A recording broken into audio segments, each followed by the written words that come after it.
ဒါတော့ဗျာနော်ကျွန်တော်တို့နေ့စဉ်တောက်သုံးနေတဲ့ကိုလာအချိုရည်ကိုထုတ်လုပ်နေတဲ့မြင်ကွင်းလေးဖြစ်ပါတယ်နော်ဘဝတုဒ္ဒအနေနဲ့ပြန်လည်မျှဝေပေးလိုက်ပါတယ်လို့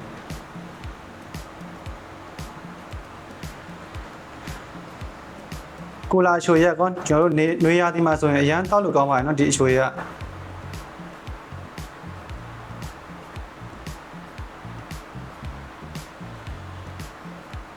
အရင်ဆုံးတော့ဘူးတွေကိုနော်ဆက်နေပဲကောက်သွားကြအောင်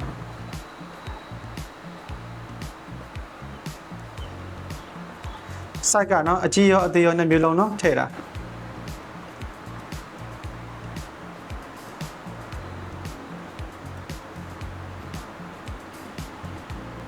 မိုက်တယ်ဗျာနော်ဒီလိုထုတ်လုပ်နေတခါမှမမြင်ဘူး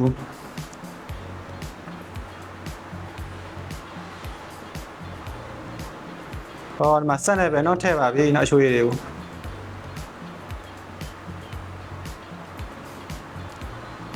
ကောလုံးဆက်တွေနဲ့ကြီးပဲလောက်သွားနော်ဒီပညာတွေမြန်နော်တိုးတက်နေချက်ကိုကြည့်အောင်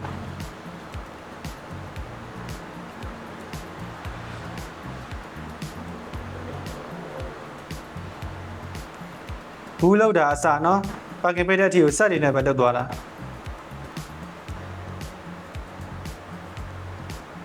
ဒါကတော့အဖုံးပိတ်နေတာနော်ဆက်နေတယ်မှာအဖုံးပိတ်တာဒါဘူးသေးသေးလေးနော်ဘူးသေးသေးလေးလောက်တာ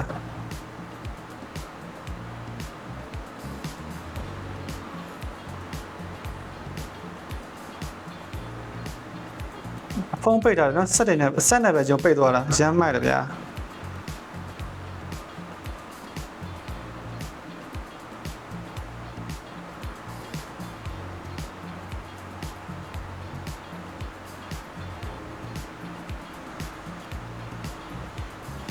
ကိုကာအချိုရည်ကလူကြိုက်ကြရနော်အခုကြည့်နေတဲ့အထဲမှာနော်ကိုကာအချိုရည်ကြိုက်တဲ့လူပါလားဗျကျွန်တော်လည်းကိုကာအချိုရည်တောက်ရတာကြိုက်တယ်နော်